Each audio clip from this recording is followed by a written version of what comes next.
ठीक है, अब जाके आंसर आने लगा है, 19 आया है, 10 आया है, अलग अलग अभी भी अलग अलग देखने को मिल रहे हैं। 13 जिसका भी आंसर आया है बिल्कुल ही सही जवाब था दोस्तों, 13 इसका आंसर आएगा। कुछ नहीं आता है तो भी काउंट कर लेना था भाई, ठीक है, काउंट कर सकते हैं आराम से। 1 2 3 4 5 6 7 8 9 तो ये रहे, और एक बाहर वाला, टोटल कितने हो गए 10, है ना, 10 तो यहीं पर हो गए, 9 अंदर दिखाई दे रहे हैं और एक बाहर वाला, टोटल कितने हो गए 10। अब दोस्त यहां पर देखना, अगर इस शीर्ष से अगर मैं लगातार 4 त्रिभुज ले लूं ये वाले, तो ये एक त्रिभुज निकल के आ रहा है मेरे पास, है ना, तो ये कितने हो जाएंगे 11। इसी तरीके से देखना एक त्रिभुज और बनेगा, अगर इस शीर्ष से लूंगा 4 त्रिभुज अगर मैं ये बनाऊं तो यहां से एक त्रिभुज निकल के आएगा मेरे पास में, है ना दोस्त।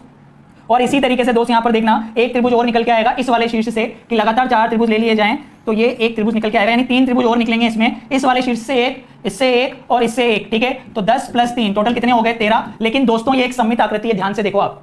सममित आकृति के लिए आप पैटर्न यूज कर सकते हो डायरेक्टली अगर चाहो तो। अब देखना ट्रिक, देखना इसकी, इस क्वेश्चन को सोल्व करने के लिए मैं आपको एक ट्रिक बताता हूं, ठीक है, आपको कंफ्यूज होना ही नहीं है। आपको क्या याद रखना है, देखना इधर, जब भी इस टाइप का फिगर आएगा,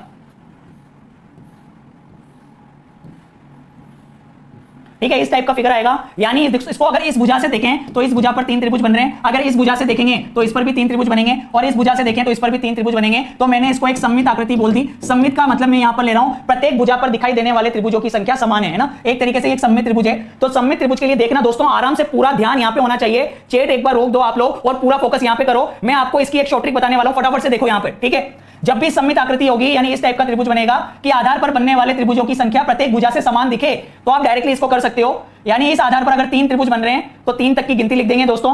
पहला वाला अंक जैसा का जैसा लिख देंगे, पहला वाला अंक जैसा का जैसा लिख देंगे, और इस अंक में आगे वाले अंक जोड़ते हुए चलेंगे। 1 में 2 जोड़ा कितना आ गया 3, फिर 3 में 3 जोड़ेंगे कितना आ जाएगा 6, है ना दोस्तों, पहला अंक जैसा का जैसा, फिर 1 में 2 जोड़ा 3, 3 में 3 जोड़ा 6, पीछे वाले सभी अंकों को जोड़ देंगे। अब पीछे वाले सभी अंकों को जोड़ा तो कुल मिला के कितना आया 6 और 3 9 और ये कितना हो गया 10 हो गया। अब दोस्तों क्या करेंगे, फिर यहां तक करने के बाद आप क्या करोगे, नीचे से ऊपर की ओर चलोगे, नीचे से ऊपर की ओर चलेंगे और नीचे वाले अंक को, सबसे नीचे वाले अंक को छोड़ देंगे,